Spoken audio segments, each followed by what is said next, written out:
which is the name of the game. You guys have more or less made your characters, right? Well, I we're mean, supposed to do that. I've put in everything I think I should have. Okay, and so like we were saying, since the character sheets are for Star Wars, for the Genesis ones, or Genesis in general, Yeah. so for metal and scrap, definitely make sure you keep track of that on your character sheets. You could totally use the last tab on your character sheet for the notepad, or you could use the bio page, which that's handy too, because you can edit that pretty quick and easy. hmm But definitely make sure you keep track of that, because if it's not on your character sheet, it don't exist. Yeah. So Also, right now, since after we all have less than 10, that means James has 5 in his pool. Well, first session 0, first session. I'm not gonna worry about it yet. You guys are all refreshed, so it's not an issue. So since it is session 0 still, in case anybody wants to change anything around, you guys want to take a second, and of course, on the splash page we've got here's the map, or at least a picture of the city of Hezra. that's and then that one is Valkyrie Hole. Yep, Right? Valkyrie Rock, yeah. Rock. Yeah. And But you should all have access to your characters. I figured this time, since we're starting a new game, we'll do the Genesis wounds and strain like you're supposed to, and start those at 0. Check to see if you can move your mini around just in case. You all should. Oh, there they are. apparently I'm dead. No, that's what I'm saying. Is everything should be zeroed out. So your threshold Okay. is your max, and then everything should start at 0. Okay. So. Oh, so we go backwards than we are Yeah, we accustomed normally to. go backwards, but figured might as well do it the way it's intended. Okay. I did not know that. And for those of you guys that suffer psychic strain, make sure you've got your psychic soak, if you have any, on there. I think the only one who doesn't is me. No, I think we only have 2 psychics in the group. No, but I'm saying people. Well, no, you don't have to be a psychic to be affected by that. Well, no, psychic soak is what you use to reduce your expenditures in psychic. Yeah, like But only most psychics have characters. it. Wait, but I thought people who were still organics could be affected by psychic and have a different strain threshold. No, That's psychic. no, it's all the same strain. Yeah. It's a just different if you soak. aren't a psychic, you can't soak any of it. Yeah. Okay. So, like for Right. psychics, Like they I use said, I'm psychic pretty powers sure I like read the magic. book. Okay, I swear. So for psychics, when they expend their power, they take 2 psychic strain. Usually is the average. And if you have a Okay. psychic soak, Okay. you're reducing that strain that you're taking by 1, or whatever your I soak understand. is. Not all Okay, psychics I got have it, but some of them do. I think at least one of our psychics has that. I Okay, have God. psychic. I took it, yes. Yeah, because Oh psychic yeah, powers so are James, expensive. just to make sure, I don't have to also worry about hard points for putting in implants and stuff because I'm an SO, correct? You mean for putting cybernetics on yourself? Yeah. Yeah, you don't have to worry about that. You don't suffer. The only thing I have to worry about is if they're Deca only. That's it. Yeah, you have to make sure on the list of cyber mods that it's actually something you can do to yourself. Because, like, the intelligence implant is for Decker only. Yeah. Because, But as long as an SO can do it, I'm good. I don't have to worry about hard points. Yeah. For cybernetics, you don't worry about hard points. For cybernetics, you actually take strain if you get too much cybernetics on you. I take strain. Well, no. Humans do. No, normally do. SOs don't. Oh, SOs, humans. Okay. Part of your SO racial ability is you ignore strain for getting additional modifications on you. Yeah, which I kind of need because I got 9. But for our Deckers, which to go over the species, you have your actuals, which are humans that are human, Deckers, which are your cyber humans, and SOs, which are your basically, if you've played as my brain goes blank, if you've played Destiny, the cybernetic sentient people. SOs are totally that. You're robots that have gotten actual sentience, and thankfully In Petra, they actually acknowledge if you can pass the test, yes, you are sentient, you're not just a bot. They made us humans. So it could totally be the planet, it could totally be 400 years of floating through space and doing stuff on autopilot, who knows? But there is a distinct difference between a bot, which they have totally like Star Wars bots, and actually Essos, which are sentient mechanical beings. And then you've got your Nomis, which are the genetically engineered folks from Valkyrie Rock. Yeah, I was thinking about doing it because I'm like, I want to look like a freak. I mean, So how'd you Nomis, afford 9? We all have to have implants? aspirations. Exactly. No, but honestly, I was thinking it would be a cool thing to play as that because, again, I like the whole, have a drawback or something. this is what happens when you have genetic engineers bored, trapped on a spaceship for 400 years. They Right. start playing with their own genes and just realize, hey, let's all look like Nightcrawler with horns. Let's look Yeah. like Nightcrawler. So did you say you had 9 implants already? What? Did you say you already had 9 implants? No, 9 strain. 9 strain. Mm. If there's Okay. no way I gonna could say. possibly have 9 implants. Yeah, Yeah, well, that's what I that's was what I wondering. was I'm like, how the wondering. hell do you get that? I mean, I have 1 implant. I mean, Although technically speaking, if you count my whole body, then I have 100% implant, but I don't think that's how it works in games, so... And technically, Old Blue can be handled by everybody. Like, you should all be able to move it around. Oh, we can? Let me... Yep. Okay. You all should have access to the character sheet Yeah. for Old Blue and, be able to move it around. Okay. Also, James, I'm not going to name who, but there is a particular NPC that is going to die. Yeah. I don't know about I'm also gonna kill that particular NPC. No, a because particular I NPC also... by the name of Kara, who I think fucked all of you guys over at one point or another in your lifetime. Yes. If not all, at least most. No, I she laughed- fucked over me. I just haven't said anything in my character sheet. I think I chose a different one actually. Yeah, you had totally different options, but some of them had like one person out of the 3 options to pick that was the same for multiple people. No more than I think 3 people, but yeah, I had like some people were... Okay, so since there's 3 people who want revenge on her, right? So here's what I'm thinking. Well, hate her. One person gets the head, one person gets the legs, and one person gets the arms, right?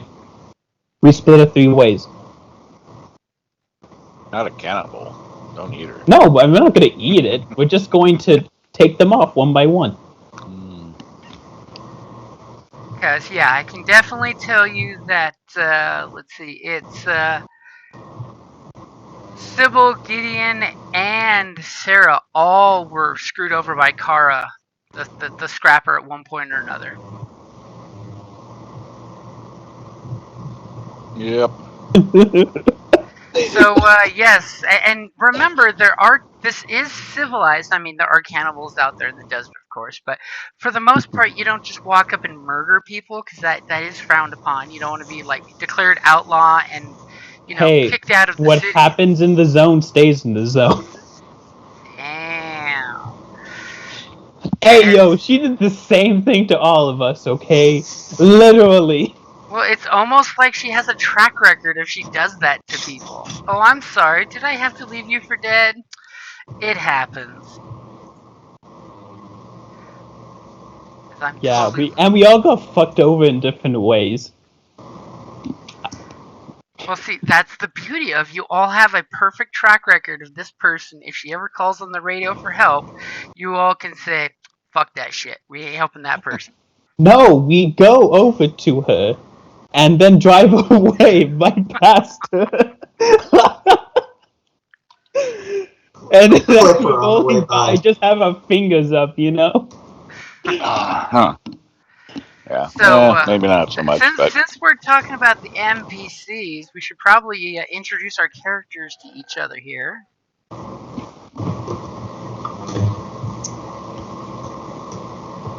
So who wants to go first? Or I'll pick on somebody who's at the top of the list.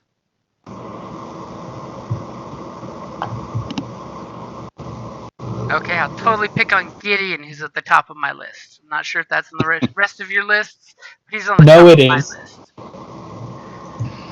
Well, I mean, a pretty self-explanatory story, but if people took time to read, but What? People can get time to read. I read it. Yeah, I read it. I read everybody's. see, Oh. Some people didn't have the PC relationships though, so I wasn't sure about that. yeah, Yeah, I So- didn't put it because people just have to ask me. So yeah. So basically, Gideon's a decker. Not a lot of mods right now, but underneath his hood, you can see the left side of his head, some implants and stuff. It looks like his eye and left side of his head. So, and he picked up unusual skill of healing people. Nothing like that psychic ability to heal folks. That'll get you friends. James, I had a question. What's up? For relationships to other PCs, was it fine if we chose the same option for multiple PCs? Well, it was actually each ... was for a different person. So So we had it to choose a might- different one for each person? Yeah. Or if you don't know Okay. the other person at all. I mean, granted, if you guys are all from Petra, then you've pretty much grew up within a town of 20,000 people tops. You would know of them if you don't know them personally. You've at least seen them walking through town at least once. Well, probably saw everybody at the tailpipe myself, but you know. Yeah, actually, I think the only person I might know is Thorn. But that's on the off chance that somehow going through the zone, we appeared in front of each other. Honestly, yeah, besides Thorn, I don't think I would have met anybody else. You've never been at the tailpipe? I've spent all my time. Like the only reason I came to Petra was because of a certain scrapper named Kara. You know. So here's the thought: like, what if we go through each of us one at a time? We can also like chime in and talk about the relation to that particular character. I mean, this is session 0, so if you hear somebody like, when David's describing his character, he's got the healing ability, so that's a good guy to know. I mean, somebody that can heal you with a touch is a good guy to know. So, it can totally be he hooked you up once. You came hobbling into town and he's just like doing the Mr. Miyagi thing, slaps his hands together and puts it on your broken leg, and boom, your leg is healed. Mr. Miyagi. Yeah. And I do have a small totally hobble. an example I use for people for that type of healing. Is literally that's what Miyagi did. Yep. Yeah, if you're not familiar with Reiki, it's like you're putting your hands around people and stuff to Pushing heal. your energy into theirs. Yeah. In with the good, out with the bad. Yeah. Is there anything about Gideon that folks know about him? If they have a casual acquaintance, which some of the group obviously has to, because that's how we're totally bringing everybody together. Yeah. Well, like I said, Gideon's worked on a crew. He grew up in the Warrens, and he has a little hovel in the Warrens still, and that he calls home. But he went out on a scrapper crew where he ended up being left for dead in the desert, and woke up later finding that he had been found and brought back into town and that's how I know Muhammad? Kevin, his character. Oh yeah. Sniggly widget. Sniggly widget. And Johammed saved me, paid for board and care to bring me back, so kind of owe him for getting me and keeping me alive and stuff. So, and then been hanging out at. Yeah, I have a relationship with Johanna too. Yeah, and I've been. Totally A lot of opposite intertwining. ones. Yeah, and I've been hanging out at the tailpipe, helping people, learning things, and healing people coming in off the desert. So friends with Tug and Torque,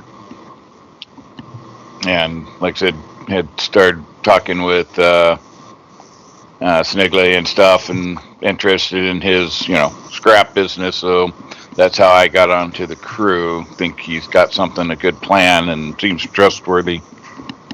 He's got a great plan, except he's stuck with food poisoning in real life and in character. Yeah, right. Because that's too good of a thing not to use for the guy who's your main driver. Well, So as Drink long as water it's that wasn't 100% purified. That's what happens. He as long as it's shouldn't have eaten those fire beetle steaks at the time. as long as it wasn't from water, he wasn't drinking the water. Yep. So setting wise, of course, yes, most natural waterways on this horrible desert planet are riddled with horrible parasites that you don't want to catch. Which is why every citizen, on your 18th birthday, probably before, is given a canteen and a tester for parasites. Yep. Boy, make your Which water almost seems rations last. superfluous. Well, you never know. I mean, there are underwater caverns and things that have filtered straight through stone that the parasite couldn't get infiltrated with until some animal probably crawls in there and dies, and the parasite spread that way. And the main way that people get water in this horrible, horrible desert world is they take the rigs and head either north or south to the frozen poles, cut some ice, and run back with it before it melts. Right. Which is why your average citizen's given your daily stipend of water that allows you to just stay alive. Yep. And he looks kind of like he does in the picture, covered up desert clothing, and then except for a scrap pistol on his hip. Or a scrap shooter. Scrap guns. So. I'm liking the Dune-ish still suit picture. Which, by the way, if you guys can't afford it, there are totally still suits that will be your best friend in this game. Yeah, eventually. And can be worn Those under are expensive. Those are stupid if expensive because it can keep you alive in the desert for many, many days. Cybel can make products. Okay, so is there anyone in the group, Gideon doesn't know?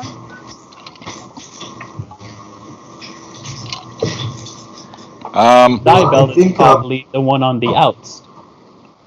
Like I said, I would know anybody that's been involved with Snigley, probably, and or possibly anybody hanging out in the Warrens probably might have come across them. So yeah, that kind of fits in with Thorn. He is he's originally from out in the Dustlands in some tiny little podunk, no-name place, but then he had some family drama and then came to Firewall.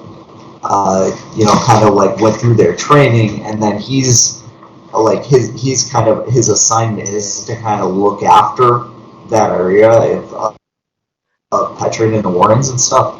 So you've probably seen him around. You also Jahamid helped you out, but yep.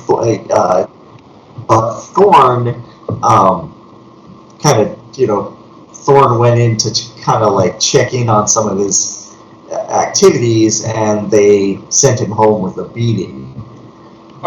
And that he's kind of furious about it, but it's not as much from being beaten as because he didn't see it coming. Because his biggest fear is he hates failure. He's afraid of his own failure. He's got a pretty firm moral compass, and holds himself to very high standards, even but with the fear of failure holds himself to higher standards than anyone else does. So yeah, he's Firewall. He's been around recently because he's sent there to kind of keep the peace. He's He's about average height, strong, athletic build, medium brown hair with like sandy blonde from just being bleached out in the sun on the sands. And he's got this really intense force of personality. And he's very, everybody kind of knows he's very honest and forthright and stuff like that.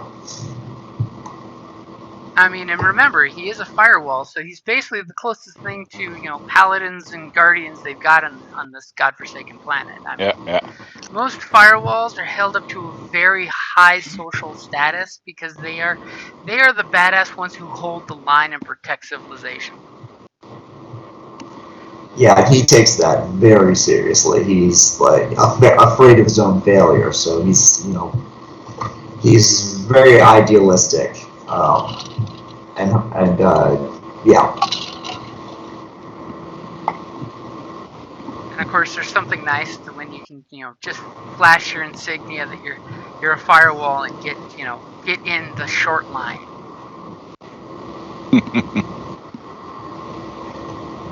He generally he doesn't do that. He plays fair as much as he can. Well, come on, sometimes the job requires it to happen. Sometimes it does, but he doesn't abuse it. And I know with you, I was going to ask David. Was there any faction that you belong to? I know the first version of the character did, but I didn't know about the second version. No factions. I took experience on that. Okay. But I do have a Strangers Society link. And that's it. Only one link. And I don't have a faction either because I spent half my life at Duster, half at Firewall, and I do have two links. He doesn't talk about either one of them, but he's got a link to Stranger Society and a Mark of the Dustwalker, but no specific faction. And just in case anybody didn't know what those were, those are those links that give you bonuses to interactions. That most people basically it's your red badge of courage for that faction. And most people keep them openly displayed. I mean, you can conceal them if you want, especially if it's like the Shadow Council, which is the not so nice council, or loyalty to the mod fathers, the local gangsters that do the most of the body mods. You can totally keep that hidden, but if you have it and you're not saying it's hidden, I'm assuming it's out in the open, loud and proud to be seen. That's kind of what it's there for.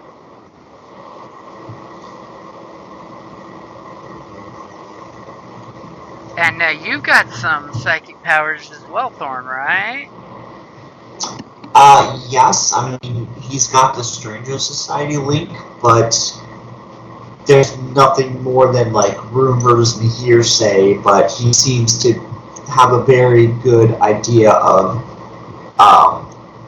he seems to be able to kind of like see into his social interactions in a way that can be he tends to be very spot on in his social interactions, and even to the point of being like remarked upon, but no specific information about it. And I'm totally looking forward to when you can pop off Hive Mind. Yeah, he's telepathic, but it's not confirmed. Not confirmed that he's reading your mind. So he kind of like keeps it private. So since Kevin's not here, I'll totally sneak into his character sheet and give you some quick points. He is your Sniggly Widget. I at first thought that name was a typo, and then he's like, nope, that's my name. I thought it was too. Don't wear it out. I thought it was too. So his character info is he is a decker, so he's a human with a lot of mechanical body mods. He's a hauler, which is the trucker, so totally think the latest Mad Max, The gal who rode the truck with the cybernetic arm, totally that type of deal. He is 28, 5'11", medium build with brown hair and silver ocular implants. He's a duster, but he calls Petra home. And let's see, he's really good at driving mechanics and really good at seeing trouble, thanks to his mechanical eye. He totally does not sport many weapons at all. He has one weapon that I'm assuming is Knuckles, because he didn't put the name of the weapon, but it's Brawl, and it's not that much damage, so I'm assuming that's Knuckles. But he does keep a scrap suit handy. He has an ocular implant, and nothing else. He's a poor trucker. But he does want to protect Mod Boss. I keep wanting to say Mob instead of Mod Boss. Jahamid, who pays well for jury rigs, and he hates the Link Sixter, who tricked him out of an artifact find once. So if you find that guy Sixter, don't be surprised if your driver wants to run him over.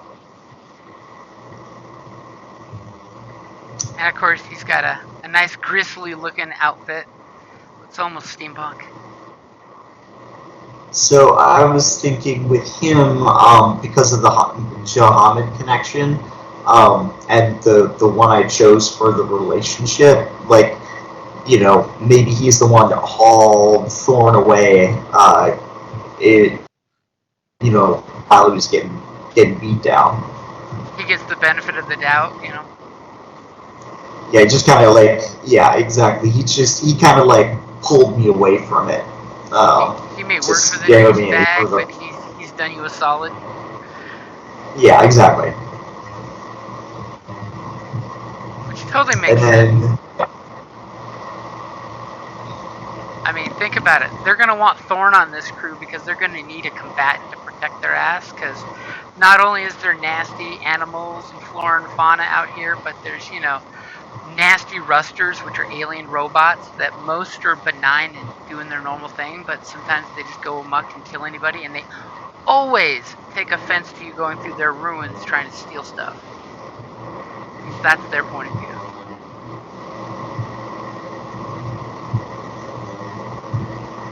So what about Sybil, or is it Sybil?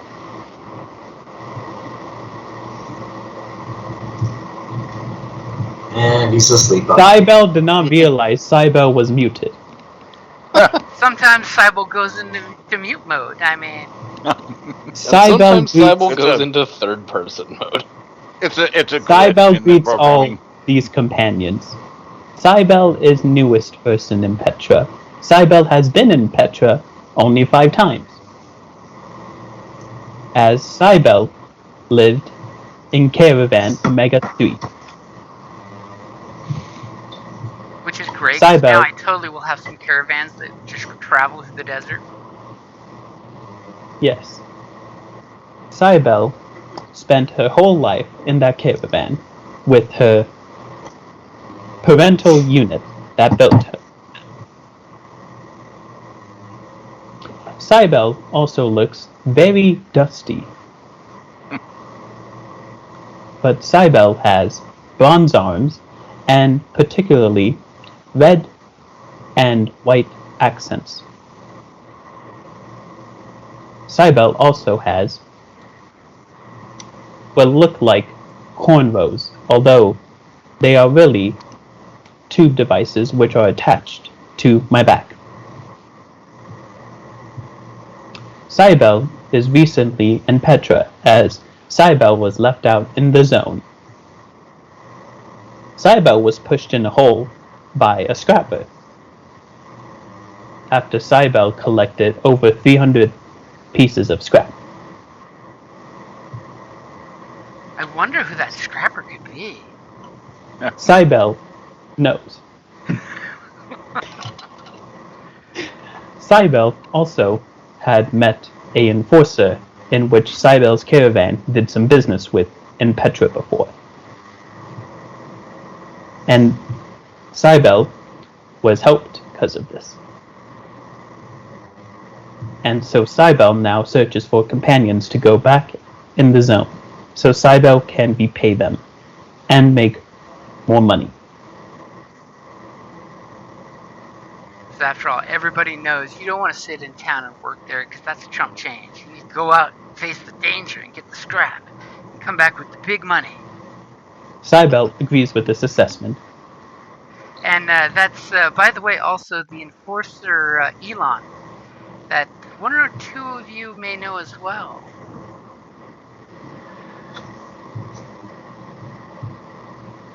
Cybele knows nothing about if they know.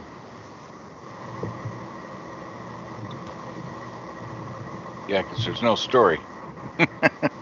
I have a whole bio up, but... I'm talking Raymond. Oh, yes. Cybele doesn't say much, as Cybele needs to be asked. And what links does Cybele possess?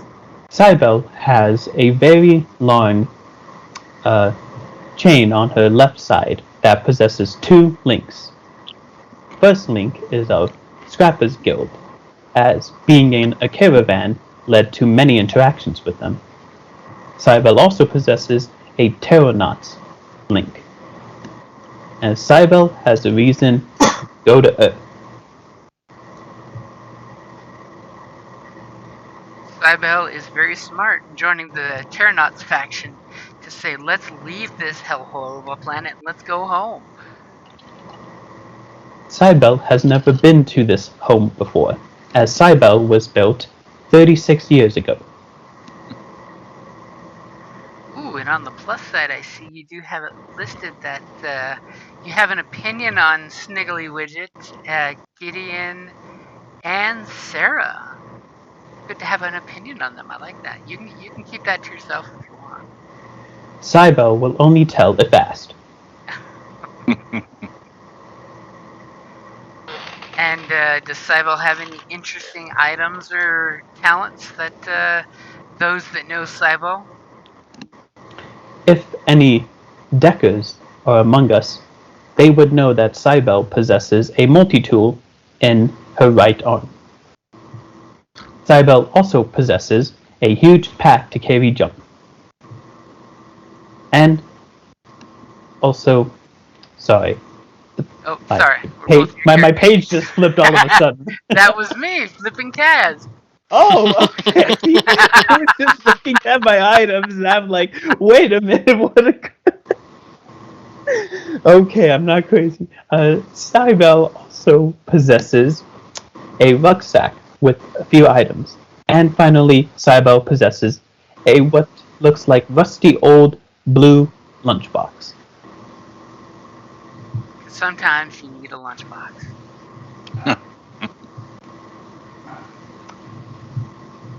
That's an artifact. I'm just carrying the MacGuffin in that freaking lunchbox. Yeah, it's like Pulp Fiction, the glowing thing in the case. What's in the case? I don't know, but it's in the lunchbox. I'm gonna say it's in Oh. Was it a Wonder Woman lunchbox? But a final detail, Cybele has only one big blue eye. Cyclops. Yes, many humans have referred to me as a Cyclops. To be fair, Gideon is technically, organically, a Cyclops. Right now. Yes, I have one of each. One natural, one not. Couldn't decide. Never hurts. And what about Sarah? Well, bless your heart. Oh no. Oh, you found a I new love her picture already. for Sarah. I want to change this. I want to change my opinion. I was loving the Sarah as the shotgun rider on the wagon. Yeah, the shotgun rider on the wagon, or just the holding a shotgun. It was both is correct. Yeah, Sarah grew up in the hold. She was originally a holder, and her father was a botanist who eventually his research into something got them kicked out of the hold and into the dust. And so, years living in the dust as she grew up, she really is a duster more than anything else. And eventually, both of her parents ended up dying, and she had to go find work, and she ended up just using her reflexes to become a good driver and a good shot. And then she got left for dead by an unnamed scrapper. And Scrapper has I a wonder habit who this of name doing that unnamed with Scrapper is. people. Yeah. And I actually have a connection to Gideon that Gideon doesn't know about. Yeah, I saw that. Yep. In that I worked to wake him up because I saw him get fucking ganked in the back of the head as a result of Kara. So I'm around. I'm a driver. I'm a decent shot, and I really have no friends or family at this point. Everything I knew was in the hold, and then I left. And you don't make many friends living out in the dust forever. No, the dust is a lonely place. Cybel disagrees with this assessment. Cybele doesn't have any friends. You're an actual. I am an actual. Cybel has a family. Cybel just has lost contact. Actually, Thorn is like kind of fascinated by Cybele. Cybel's got a family. It's a bunch of microchips. And It's like he's never seen anything like that before. is The there a NVIDIA family specific, reunion. is there a specific faction that Sarah belongs to, or did she cash in for the experience too? Cashed in for the experience. Am I the only one part of a guild? Yeah, you are. Wow. But I do have links. I have a Mark of the Dustwalker, and I also have a link for the Botanist Association. Which is handy because that can totally get you into the hold if you need to. Yep. Especially if you find some little weed and you say, I found weed. I need to show this to botanists. And the botanist will be, you found something that grows in this shithole? Come into the lab. Let us take you to the hydroponics bay.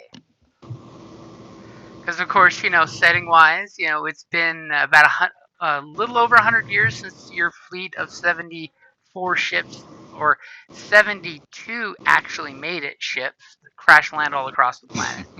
So pretty much there's nothing brand new. Everything has been repurposed or redesigned. Anything you can find that can grow in this crap world of a planet that lives under a binary sun is a great thing, because this planet has very horrible weather conditions, and I will just roll my little random weather table here so you can see some of the shitstorms you're going to run into. Yeah, it's a D100. 99 of them are death. Now let's see what came up there. So, oh look, a typical hot midday in the open. Arizona weather, 98 degrees to 105. Only a heat rating of 1 to 2, which is not bad at all. I mean, it is Arizona weather. I mean, it is the nicest you can get. Then we've got, oh look, a duplicate of nice weather. Then we've got a severe heat wave midway in the Dustlands, can often cause heat stroke above 130 degrees. We in the desert here know that in real life that will kill you. Then we got, oh look, these rolls were nice. The random table was generous today. And then, because they didn't count. And then we have a constant rough blowing wind because the planet is unfortunately windswept, and you want to find real shelter, which is why in the city of Petra it's surrounded on 3 sides by canyon walls, and they only had to build a wall to keep nature out on one side, which totally reminds me of that city in Dune. When you look at it, when they both the new and old version, that the actual city is in the middle of this 3-walled canyon to protect from the sandworms. Which, thankfully, we don't have anything like the great sandworms of Dune here, but there are some things that are like itty-bitty worms, tiny baby worms. I mean, all you have to do okay sandworms of Omega.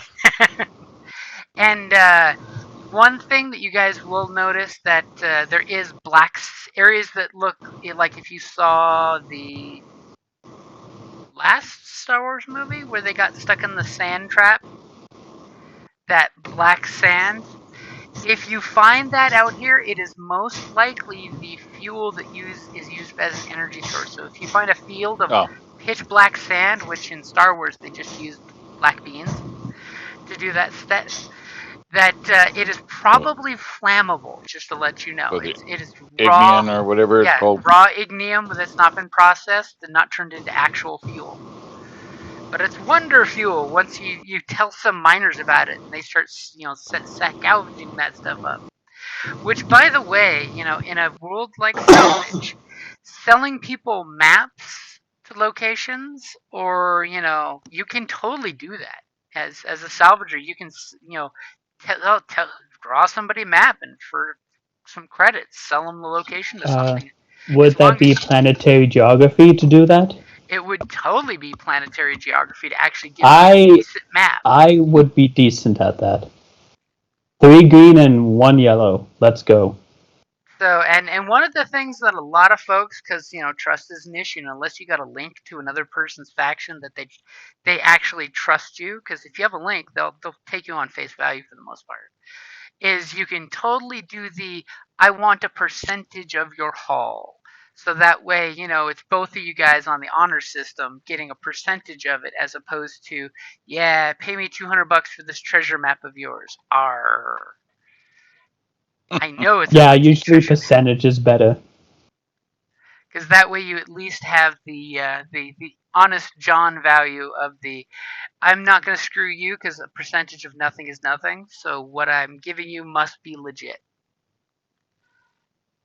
And of course, don't forget, all your skills, especially negotiation, can be used. Cybele should not speak to others. Cybele was trained to just sit there politely with hands on lap. Cybele faces out. I'm not the nicest doctor, so. I mean, you're also not a doctor. You've got no official training. I do. Cybele has medical training. Excuse me, I do. I have medicine rank 1 as a skill. I have the same. And I utilize other things, though. But my social skills lie in deception and coercion. Wow. Wow. I'm not a charming doctor. I don't have any social skills. They're all two greens across the board. Yeah. Well, mine are all green too, but I at least have 4 in coercion. Cybele is very charming. I'll tell you what you get, though, if you try to coerce me. Oh my god. You get a bunch of blank dice. That's Nice. what. Nice. Wow. All that was a warning shot. Yeah. Wow. That shot across the bow. That really has me scared. I mean, at least it wasn't a threat, so it means the gun went off safely without hurting anybody or breaking.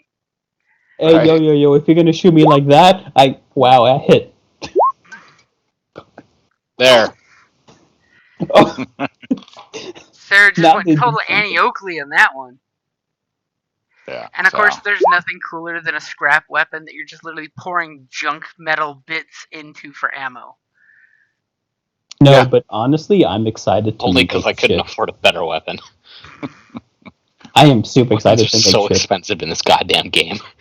Well, it's Genesis. Generally, everybody starts super, super cash poor, like Star Wars for the most part. You start stupid cash poor until you take obligation. Well, like, come on, you're an actual. You could have had 1,000.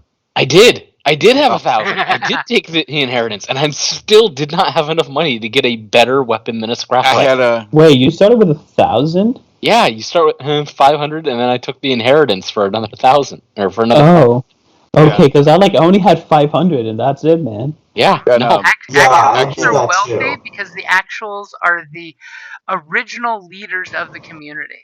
And they've basically, like any leadership cast, have made sure to try to keep it as much in the family as possible. Yeah, that makes... Okay, cool. Yeah, I was just like, damn, 1,000. Yeah, no, my original Yeah, build, I actually had did the same.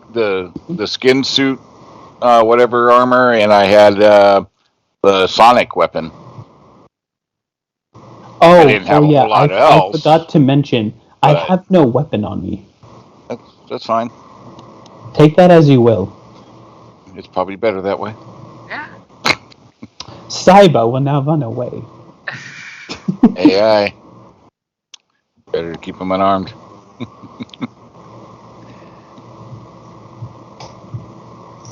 Alright.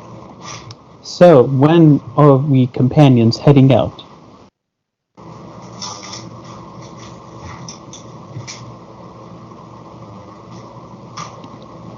If it is required, Cybele can also mechanically work on the vehicle.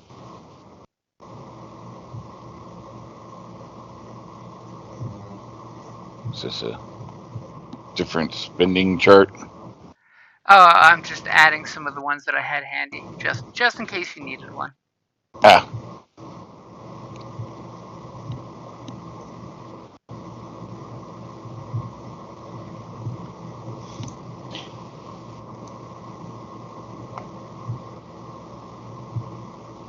And you will notice that there are quite a few handouts in the handout group there. Yeah, there are. I tried to make sure you were all well armed. I totally made, as I'm going to switch maps on you real quick, as we play, we will decide where things are map. Wrong map. So just to give you an idea, if you look just west of that green scary glob, there's a couple green spots, but that's over here. The bright green? Yep, over here is the town of Petra. Wouldn't that be east? Well, to the west of Petra is the green here. Oh, okay, that's what So you meant. there's Okay. Petra, and you may want to like zoom way out so you can see everything, because there's a few rando things I've dropped in the map. So here's Petra. Here's where you guys are going to go to pick up Old Blue. It's only a day's drive away. Give you an idea on distance and maps. And Valkyrie Rock is down over here to the southwest. Oh, it's a longer distance than I thought it would be.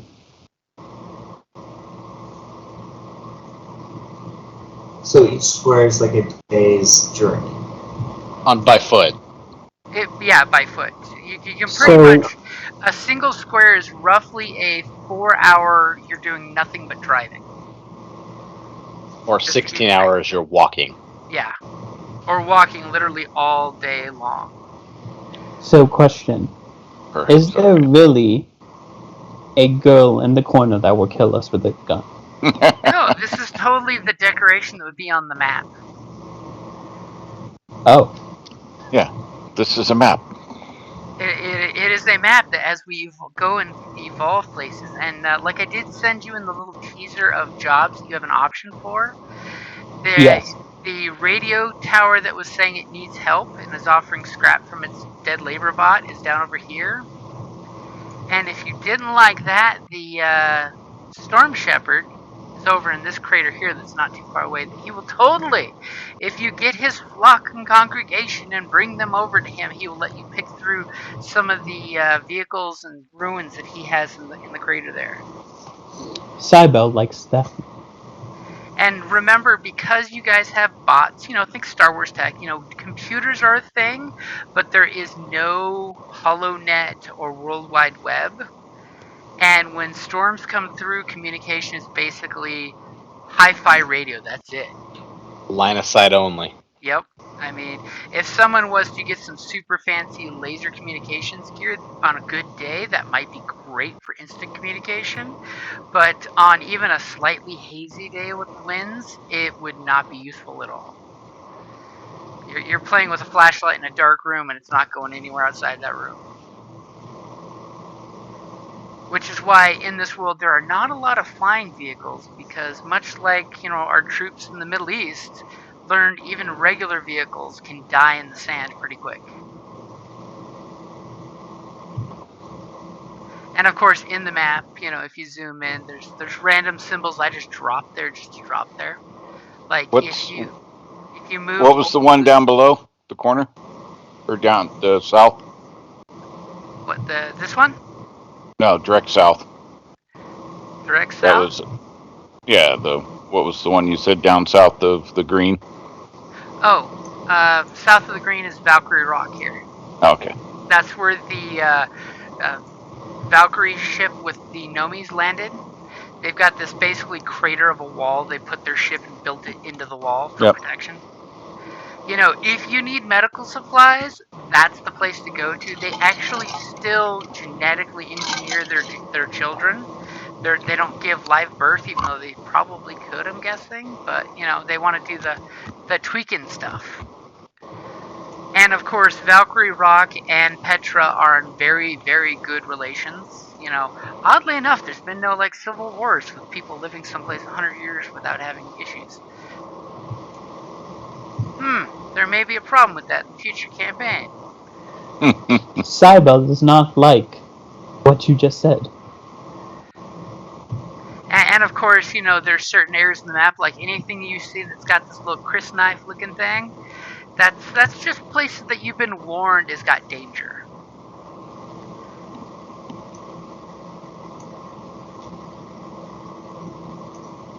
And we know, let's see, if we go to the handout on locations, we do know, let's see, Petra stuff's listed out there. We've got, in the city of Petra, you've got the Proxy Fire Pub, in case you're interested in bounty hunting, by the way. That's where the local bounty hunting league stays. We've got Ember's Emporium. There's the Bridge Market. The Troll Market, because, there's trolls under the bridge. The Tailpipe Grill. The Phoenix Nest. Then we've got the Dusters and the Open Desert. So outside of Petra, pretty much everything is wreckage. There's people that have built little homesteads and things, but it's nothing fancy, and it's just enough to keep the sand from ripping through the structures,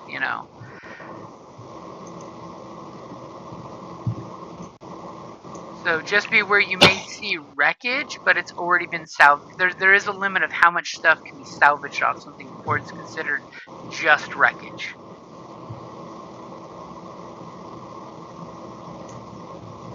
Cybele suggests we go to Crater. And in town, there are conveniently, like if you've ever played Star Wars Old Republic, those little kiosks with the maps. Oh, hell yeah. There's totally the little kiosks there that you can get in, get in line to use the kiosk to check your colonial Facebook, because everybody's got a page, Pretty much, unless you have worked to not have a page, everybody's got a page. If you specifically do not want to have one with a profile pic, which can be a symbol or your face, that's totally up to you guys. But most often, everybody does have one, because that's how they ID people and stuff. Because, they don't put up with a lot of shenanigans. In regards to the dead aliens that disappeared thousands of years ago off this planet before the weather changed, because once upon a time this was a lush green planet before the trinary suns became binary suns and toasted the planet, you have the few ruins across the planet that folks know about, but the big thing is they worry about are the rusters, which are the android servants of the race that was here that apparently all got left behind. They've got what they call hollows, which are basically, think of it in the zombie movies, it's a zombie that doesn't move unless you fuck with it. You could walk right by it a dozen times, and until you actually disturb it, it's not going to mess with you.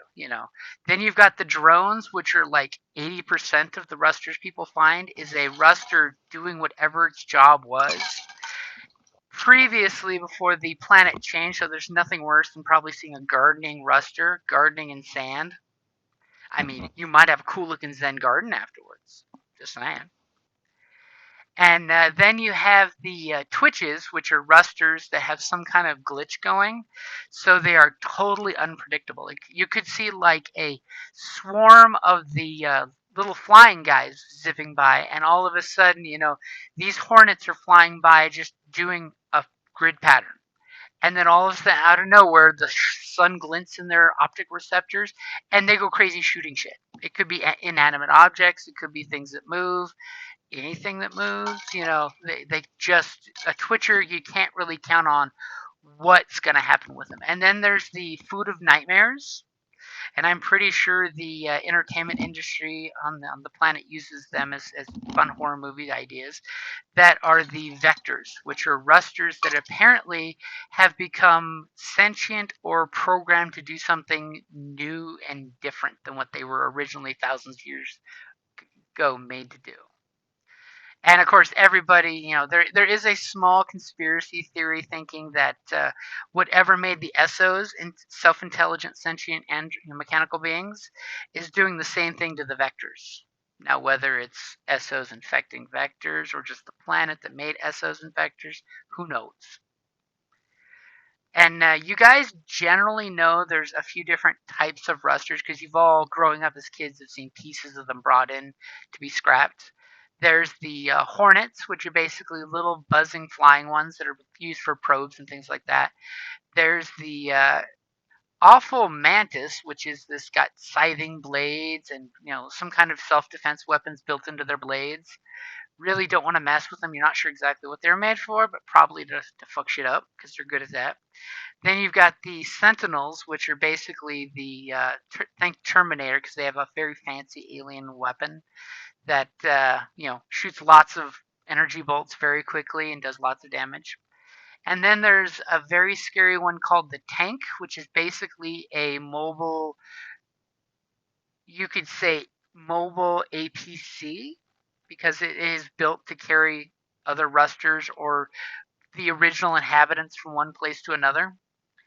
And when it comes to locations where the ONI, which by the way totally stands for original native inhabitants, because humans are good at being insulting, giving names to the people who lived there first, right? That the Onis have a few ruins that are known to, like, everybody knows these ruins are out there. It's not like, surprise, you went exploring and you found a place.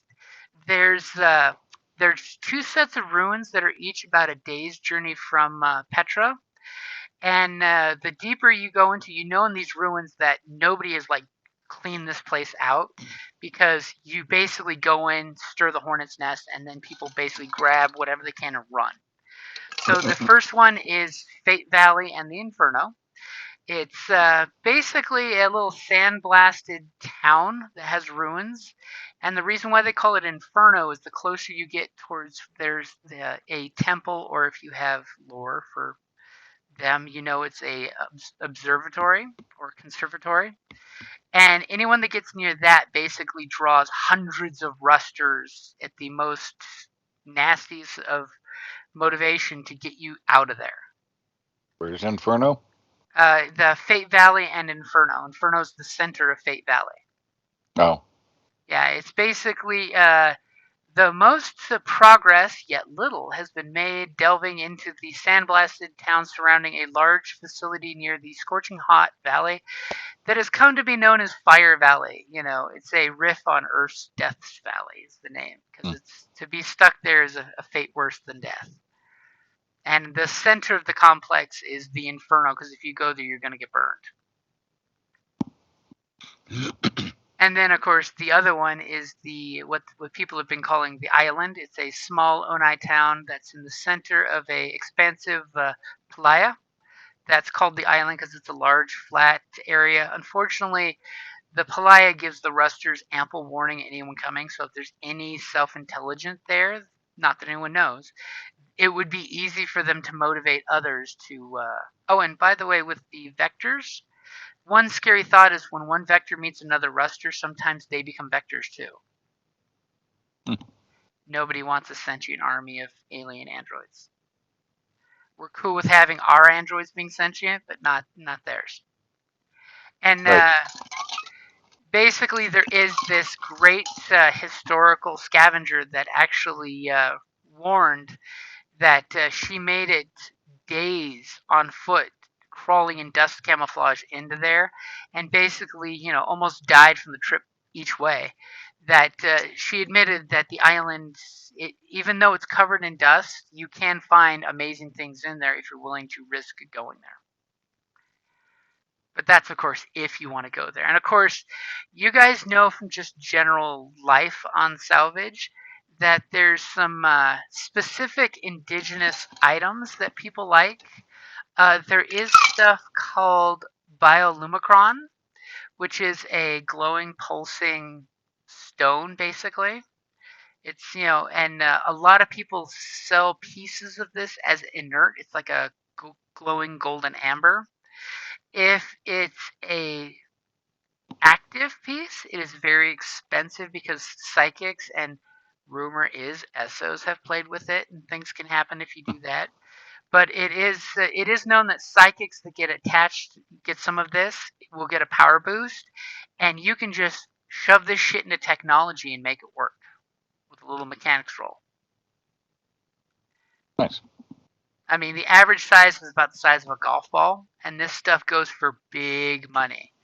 I mean, let's put it this way. I'll give you the quotes that if you find living biolumicron, it is a super rare, like we're talking that minor 49er that finds a big fist-sized nugget, The piece has to be at least golf ball size. You can, of course, find smaller pieces, but they're just decoration. A marble-sized piece can sell between 100 and 200 credits, and a golf ball-sized piece can go from 6 to 900 credits. Nice. And if it's inert, which means it's all burned out and it's just pretty stone, it goes for about half that price. And some of the ritzier people in the colonies actually wear it as jewelry. If you get the inert stuff, it's great for jewelry. It can be cut like actual crystal to be used for jewelry and different items.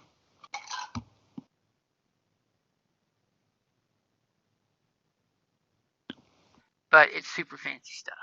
So if you go to the ruins, there is a possibility of you finding some amazing shit, which if you've had a chance to look at the salvage rules, pretty much the way it goes out, when you find a place you want to salvage, basically you say, hey, we're going to salvage this place. And it is going to be limited to only 2 people can make salvage rolls at a time. Because when you make a salvage roll, the first thing you're going to do is say, okay, I'm spending this much time doing it. Because the big reason for that is that way I know how much time you're committing to it, because shit may happen while you guys are digging stuff up, because we all know in real life, claim jumpers may happen. If you're out there cutting salvage off a wreckage or digging up some ruins, stuff might happen because you're attracting attention. I mean, let's be honest. If anything, somebody's going to want to steal your rig. Because vehicles outside the colonies are stupid expensive. But for the salvage rules, generally you would, as I'm pulling them up real quick, and I totally made a handout of the salvage rules too to make life easier. Yep. But I'm just looking in the book as I go past that cool Inferno blade that our firewall will totally want. Because it's the closest thing you can get to a lightsaber.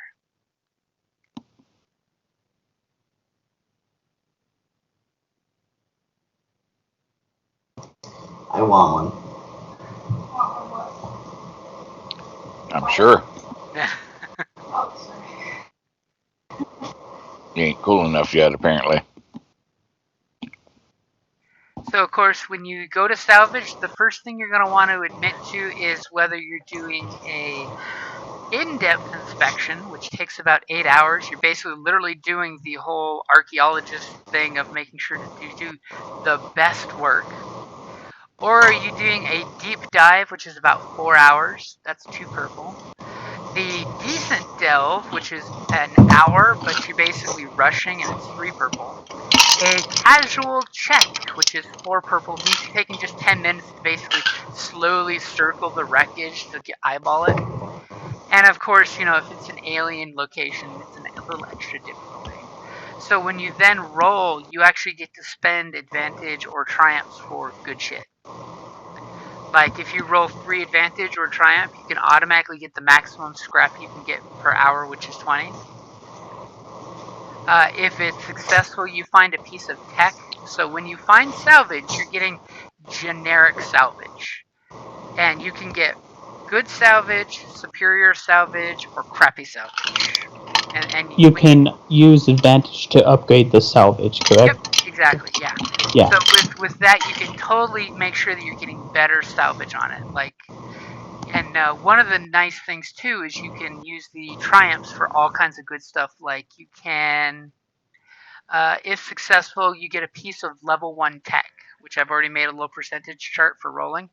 And basically, tech is better than salvage because it's a component that is like if you've ever played Numenera, it's like finding a cipher. It's a working piece of tech that it is already good. You can just go find a mechanic and slap that piece of tech onto equipment and it will work automatically. So it means Yeah. you found some really good chunk of something off the wreckage that's still in great shape. And then, of course, there's the horrible, evil things like 2 despairs. The wreckage is completely rusted and decayed, and you can find no scrap from it. Or there's a terrible incident, and your character suffers a critical injury, because it's nothing worse than slipping and getting skewered on salvage. And the worst one is a single despair is downgrade all the scrap found to inferior scrap, which is, usually barely worth its weight to carry. Mm-hmm. But yeah, the chart has got lots of really good ways to do it. Like just the single advantage can upgrade 5 scrap into superior scrap, which is good. So if you're using scrap for modifications on stuff later, superior scrap is always the best, and some items have to be superior scrap to be used for modding. It's the good shit, not the stuff that's been recycled. So when you get that roll, hope for many advantages because there are lots of different options on the table. Like the 3 advantages, there's 3 different options. The 2 advantages, there's 2 different options. And the single, there's 3 different options. And of course, when it comes to salvaging, there is a limit. So like if it's a ESO-sized bot, which totally makes our ESO sweat some lubrication, the max scrap you can get off of them is 20, and the max pieces of tech is 2. So and if you're not the first ones to this wreckage site, basically I roll a dice to see how much has been scraped off already. A large robot, which would be your labor robot, things like that, something that's big in silhouette too, it's 30 and then 3 pieces of tech. If it's something the size of a car, it's up to 50, which means lots and lots of scrap. And the max pieces of tech is 4. If you find a large spaceship, the sky's the limit. That's the moneymaker. When you guys can find a ship, I mean, granted, that's a then ship and then requires probably an entire adventure to just go through and clear out the ship and see what else is on this ship that's been sitting here 100 years. But one of the nice things is with the horrible conditions of this planet, an entire spaceship can disappear in a sandstorm.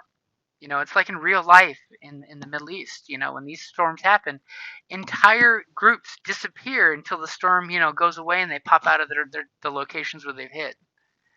So never be afraid to run into a storm to get away from somebody, attacking you. And of course, there are rumors out there in the Dustlands because everybody gets along out there, right? Nobody takes advantage of each other. Nobody's douchebags. There's no scrapper by the name of Kumbaya. Kara who keeps leaving people for fucking dead in the wastes. But there are a group known as the Grinders that if you've ever seen the original Judge Dredd, that beatnik family that lives out in the wastelands, they would totally be grinders. They built their little robot buddy, and they're totally a bunch of inbred redneck survivalists in the worst way ever. As they basically find pieces of rusters, put it on themselves to try to pretend to be rusters, and then they basically will kill people and steal everything and go sell their shit in town. And then, of course, I'm totally adding in that there's the Scabs, which is the next lower group, which is totally your hills have eyes folk, that have no social qualms whatsoever to do what they have to do to stay alive. Or like if you ever watched the show on Netflix, The Bad Batch, not the Star Wars one, the Jason Momoa and Keanu Reeves one, where they have a group that they call the Bridge People, which basically when new prisoners come into this wasteland, they have a habit of capturing them and eating them piece by piece, because all the bridge people are basically your prison weightlifters. And we all know it takes a lot of protein to keep that mass up. So yes, you don't want to Nice. run into scads, because those are the worst of the worst. There is a rare thing that happens where a lightning storm will happen and a weird rift in time and space will happen. And there's these ugly monstrosities called Oilers that will come out. They're basically sludgy monstrosities that murder whatever they run into. You all have grown up with stories of these things. You know, if you see this lightning storm and rift happen, you just go the other way. Just avoid it. There's a cultural thing of storm shepherds, which is basically human psychics who've gotten a lot of power and basically form little cults of whatever their doctrine is that they choose. Because of course, there's different storm shepherds think they all have the right word of God or that they are a god or whatnot. So those guys can be, okay to deal with, or they can be complete and total wackadoos. It all depends. I mean, you do have two psychics in the group, so it's up to you on how you view psychics. And as psychics sometimes botch their roles, they do incur madness. So just be aware of that you don't want to be around a psychic that's gone mad. I mean, there's nothing worse than a storm shepherd who's got his own doctrine and he's gone totally off the rocker. Which is true why some people just avoid storm shepherds like the plague.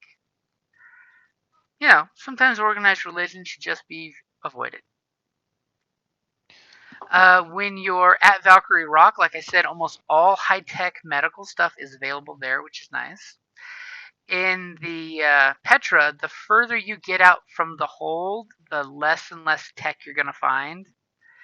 Like if you're a actual who lives in the hold, that's the nice part of town, where for some reason their water rations are higher and they actually bathe, every now and then, or have access to sonic showers. Whereas you go to the Dustlands and people are bathing in the dirt, like prairie farmers, because that's pretty much what it's like. You've got commissioners are the organization that runs Petra. They're basically the Congress, and a lot of times it's been a hereditary position where it's stayed in the family. But usually, people actually get a vote. But for some reason, when one person retires and bequeaths their title, that person almost always gets it, regardless, if they're liked or not. Just because people are just happy with, hey, whatever, as long as I don't have to be in charge. Friday Barris is the current leader of the commission. He's like some 70-year-old dude who's, still kicking. We've got the Firewall, like I said, are the military arm of, back when the Odyssey fleet was in space, they were the soldiers, there to protect the whole flotilla of ships. So after the grounding, they basically were put in charge of the official security of the colony. Because if you need help, the Firewall have a great reputation, and they don't generally put up with shenanigans. So you're not gonna find the corrupt English Bobby style thing happening, because the Firewall troops take their shit serious. Think of it, at worst you have the boys will be boys stuff that may happen. But for the most part, is the Firewall is honest and genuine. Like Thorn. Thorn will tell you all kinds of good stuff about that, right? Sure, yeah. And of course, the elite forces of the Firewall have the Inferno Blades, which are the ridiculously dangerous blades that actually are lightsabers but can actually burn their user. And then we have the Mod Fathers, which are the notorious crime mob bosses for all the Deckers. That basically it's the organized crime syndicate that started in the not nice part of towns, which is like 80% of the map. And hazard pits is the general term for pit fighting. It is a huge booming economy to go and do pit fighting. So don't be surprised if you ever need cash. A character who does not have a hazard link, which means you're not the hazard class, can totally get in the ring and basically fight for a prize of 700 credits and get the link if you win. I mean, and if you do a good show, you might get the money too, because basically MMA is the only fucking entertainment they have for the most part, other than watching 100-year-old videos.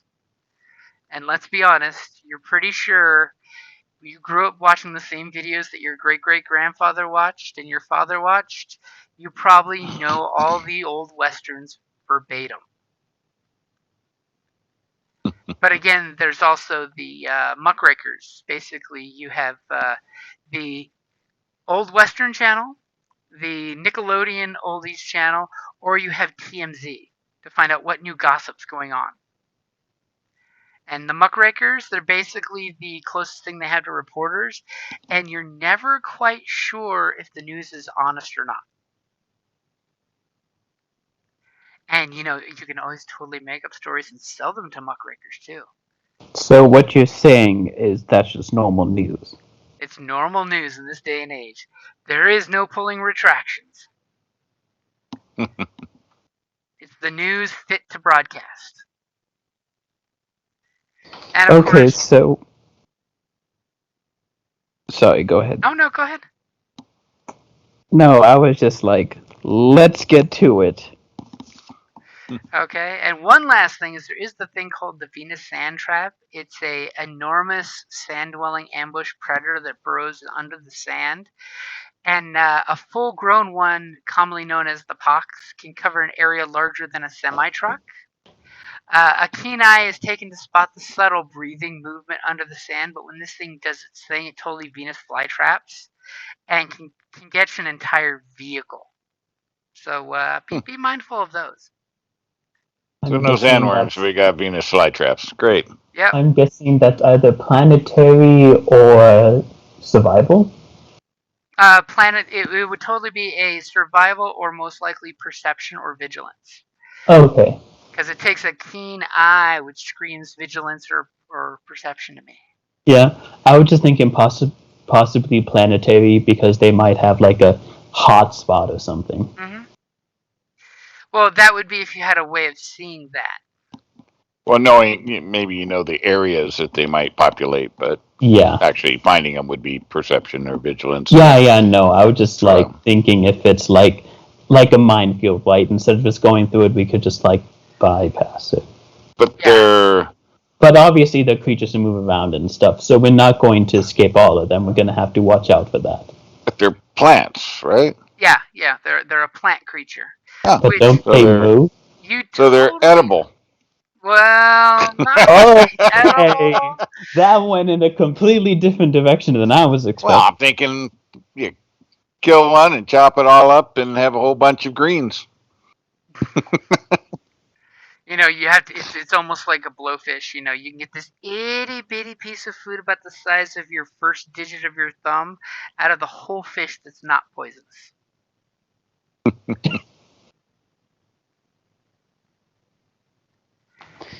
So basically, everything wants to kill us. Everything wants to kill you, and the weather sucks. So when I ask for resilience checks, when I do that weather roll to find out what the weather's like for the next... And by the way, it's only going to be like a click for the next 8 hours. This is the weather, So it is A-okay that we just totally say the weather is shit. We park the car and button down, and we'll start driving when the weather has passed. Question. Since I am an SO, a lot of the weather doesn't affect me, correct? A lot of the weather does not, in fact, affect you. But when the resilience checks come up, that does affect you. Got it. So you'll never get dehydrated. Acid rain's really bad for you. Oh, yeah, the acid rain. Yeah, it's bad for everybody. I was totally overheating looking components to see if that also would aren't roll great. up, but yeah, the acid rain is bad. Cybo might be in trouble. My resilience is 2. Yeah, see, the nice thing is you don't have to worry about the basics, like getting dehydrated will make everything suckier. Or eating food.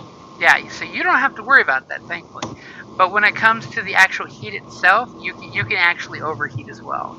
No, that makes sense. I'm just For example, if we are caught in a well, that might affect me some, but there's some things in general. Like, for example, if it's 100 degrees, I'm not going to die up there. Most Yeah, likely. 100 degrees is pleasant. Yeah, for humans, though, they're like, please. Although, to be fair, if you've been living in Tucson as long as I have, you can probably survive a bit of that.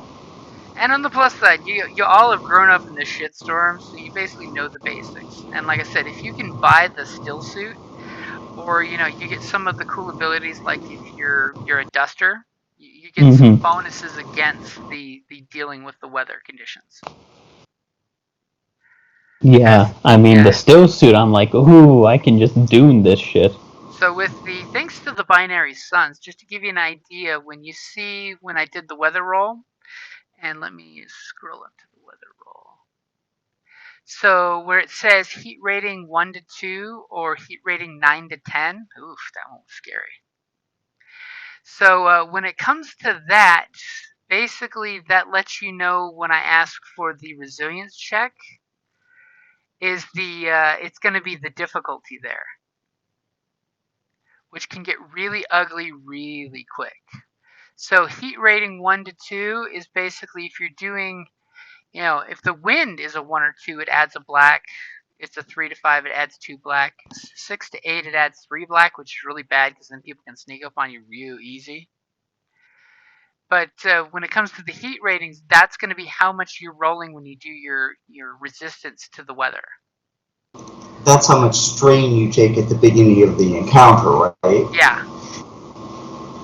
Because all of a So sudden, yeah, so if it's 10 heat, you take 10 strain at the beginning of the encounter, right? yeah, which means if you're doing something in that heat, you can pass the fuck out right off the bat.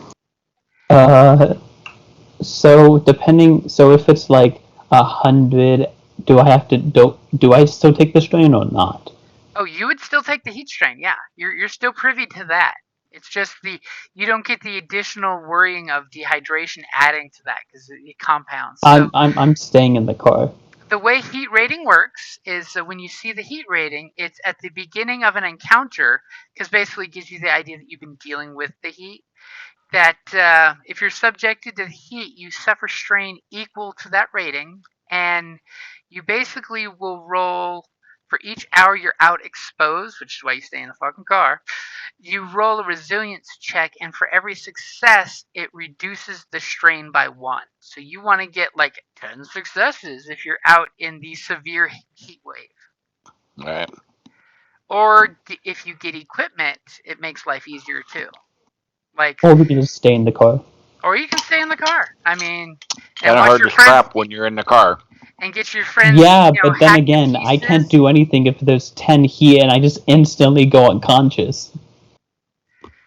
And then you feel yourself being dragged off, and you hear these savages dragging you off, saying, "Scrap, scrap, scrap." Yeah, well, I was going to say, we got at least 2 components out of them, so, If times get tough. Cybele is now going to plan some new actions. So, not that Cybele has to worry about it, but the dehydration rules, is you can't heal strain if you are dehydrated. So that is the Ooh. super dangerous thing to do.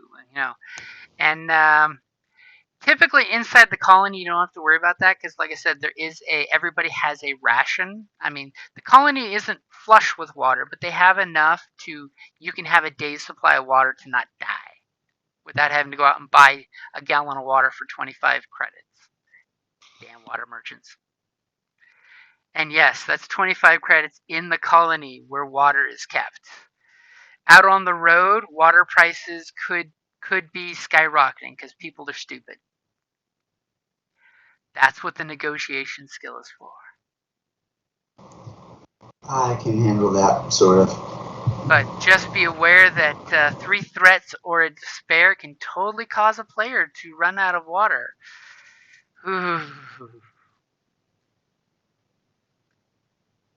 So on trips out of the colony, this is for the rules for extreme dehydration.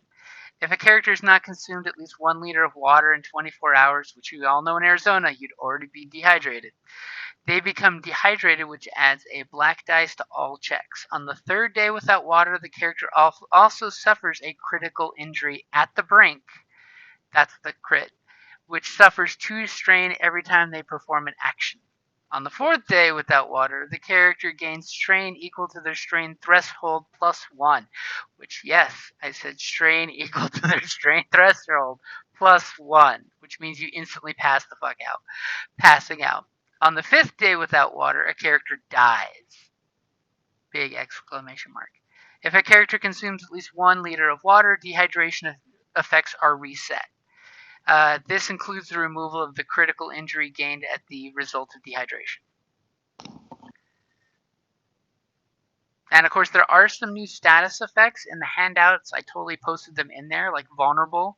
Anytime a character is vulnerable, when they suffer strain or wounds, they increase that number by 1. So if you get the effect of vulnerable 1, anytime you take a strain or wound, it's plus 1, which sucks.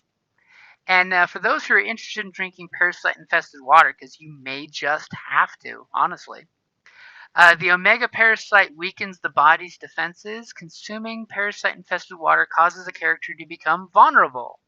Attempting to treat the character suffering from parasitic infection requires a daunting 4 purple medicine check and cannot be done without a medical kit.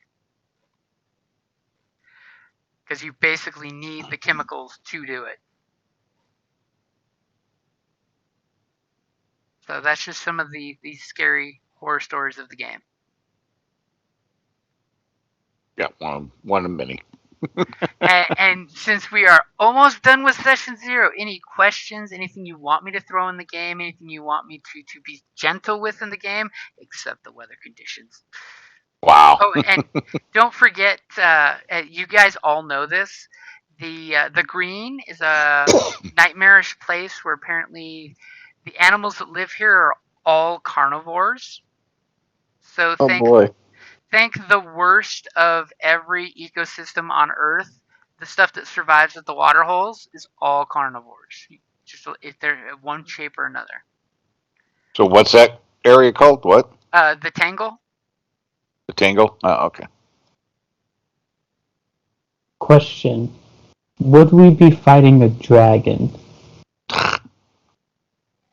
There may be some crate dragon-esque thing, you never know. Fuck! I knew it! I knew it! I mean, don't be afraid. I totally stole some creatures from Star Wars and shaved off the filing, the serial numbers. I mean, that's why The we base have a book giant only harpoon, has right? the base book only has like 2 creatures on this planet, yet it talks about all the horrific creatures. The only thing I've not added is flying reptilian or insect creatures, because in this I don't see a lot of flyers on this world. With winds ripping you in half, I just don't see a lot of flying things. Instead, I see creepy burrowing things. And when it comes to travel, it's the 4-hour trip is just driving 1 square. If you want to stop and perceive or anything like that, that is totally a check we can do to see if you find anything, just to let you know. Because you could totally do a, some kind of cool skill check, to try to justify. But we can't have everyone stop and do 5 things while we're driving, because the driver's going to be just driving. I'm assuming the navigator will be just navigating. I'm not going to really require a roll for planetary geography for the navigation, because that's the equivalent to astrogation. Unless something wonky happens or you guys run into, say, weird canyons. Make sure you don't get spun around and made a U-turn without realizing it. Okay. Because goddamn, 2 suns. It's hard to keep track of where the sun is in the sky when there's 2 suns. And as we discover things, I will totally fill in hexes on the map with things that we discover, so you can always literally put a pin in it and come back later. Ooh, cool. As long as someone can successfully do planetary geography to find it later. Got it. So any questions, comments, concerns, dirty jokes? Who's the driver? The guy that's totally in the tailpipe right now with a waste can and going. Literally sounds like a diesel downshifting. Well, through his tailpipe. my driving is 3 green, but my planetary is 3 green and a yellow, so... We have a secondary driver. We do have a shotgun driver who can also drive in a pinch. Okay, there we go. So, I will do navigation, because that's my jam. And after session 1, you will have ownership of Big Blue, or at least, rent to ownership. And if you look at Big Blue on the planetary tab, you can totally see the vehicle. It should have +1 defense, but currently, thanks to the crits it took, because I totally had some of you guys roll dice to tell me how many crits, how many hull wounds, and how many strain it took already. So thankfully, it has only taken 1 hull damage. It has only taken 3 system strain, but it also is currently sporting 2 crits, one of which was the defensive damage. The vehicle's defense are compromised. They should be +1, but they're now 0. And shrapnel spray. When you find it, you'll get this horrible description of what happened to people sitting in that chair. But needless to say, chunks of metal and wood hurled inside at the occupants. It was not pleasant for them. That doesn't sound healthy.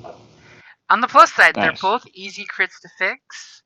And when you guys do get to the vehicle to work on it, you can only have a max of 2 mechanic rolls happening at the same time, because there's only enough that only 2. Someone can assist each mechanic, but there's not enough space to get that many people working at once, because you don't want to see that many people on a vehicle, because then bad things just fucking happen. You ain't gonna see me working on it, so. Cybele is good at mechanical repair. See, there you go.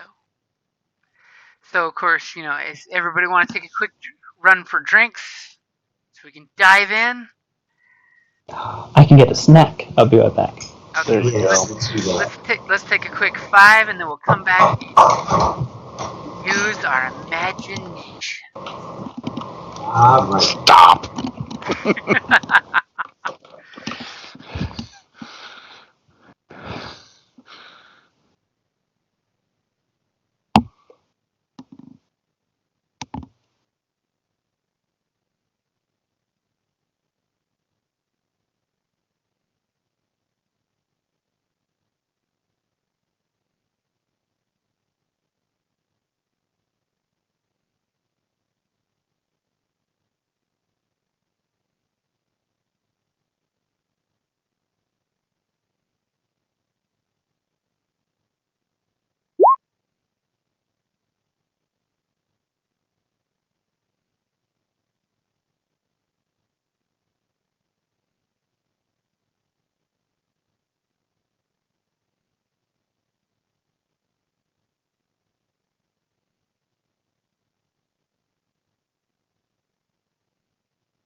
So I'm back. I never left. Been here What? the whole time. See, I totally had to go get me something to drink. Well, I did Oh. too. Wireless headset. Yeah, exactly. It's like I have a wireless headset too. I went and got water like 20 minutes ago. See, I'm too lazy to wear it across the house. I'm just like, nope, leaving it behind. I only recently got a wireless headset because Oh, nice. my old one broke. Wow. They are really nice. It's mine. really nice. It's kind of ridiculous. I can walk all the way down into the basement and still talk. Nice. I know I can go from my office space when I'm on the work computer and make it all the way outside to the driveway to the car before it starts giving you the signal interrupted. And then she won't shut up until you back to connection. Yeah, I might get static if I walk all the way out to my car because that's on the other side of the house and then also down a floor. Though I have totally learned I can grab the work laptop, put it in the kitchen, which buys me an extra like 40 feet. There you I go. further if need be. Because take the laptop to the edge of the Wi-Fi, then use the Bluetooth to the very edge of its signal. So is everybody back? I think Evan maybe. is back. Perfect. Question So we'll is Anshin. Are you there? Nope. So we'll go ahead and say this is a good spot to wrap up session 0 and start session 1. And by a few more moments, has everyone tried out their weapons, characters, stuff like that? Sure.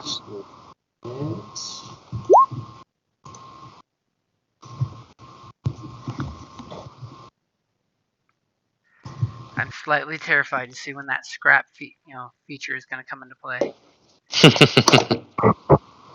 Yeah. See what That's why I everyone have does. the bow staff as well.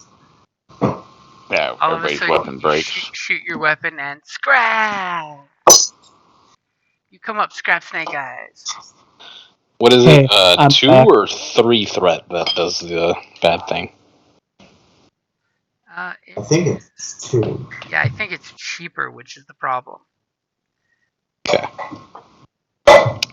Hey, I'm back. Sorry about that. No problem. Welcome back. Dare Yep, you. Doggo needed to go outside. Aw, gotta take care of the doggo. Exactly. You're forgiven. But only this once. Right? Just once. Doggo is still puppy.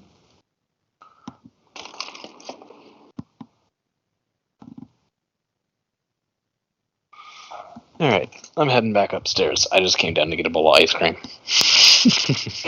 Yeah, for scrap, it's only 2 threat or 1 despair from any check to make the item become damaged by 1 step. I take it back. Bowl of ice cream and also a snickerdoodle. Yeah, so it doesn't destroy it right away, but yeah. Yeah, I got typically degrades these it. items are prone to falling apart easily. An item with the scrap quality can only become damaged. Can only become damaged 2 steps to moderate.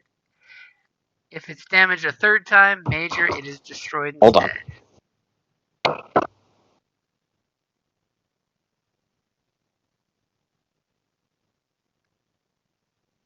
As we all get this. Well, you can repair that stuff, so. Yeah. Well, yeah, if you got time and scrap. I mean, knowing our crew, if we can't get scrap, then we're fucked. Like, that's our job. Like, if we're not good at doing the one thing we're supposed to be good at, then. You just remember, it's been 100 years. All the easy stuff's been picked clean. You guys got to work hard for your money. Yeah, that's why we go into the ruins and steal cheap technology. scrap works for ammo, so hey. Yep. And of course, you guys with your scrap packs can carry so much more scrap, which is nice. Yes, it is really nice. I mean, 1 encumbrance per 50. Whew. Yeah, it's basically very awkward, clunky stuff. I mean, like the one picture that shows the Nomi with his scrap pack He's got this massive amount of scrap in his little backpack. Mm-hmm. Yeah, and I'm planning on picking up Hoarder too. Eventually, so I can do even more scrap. It I will am never the end. scrap king.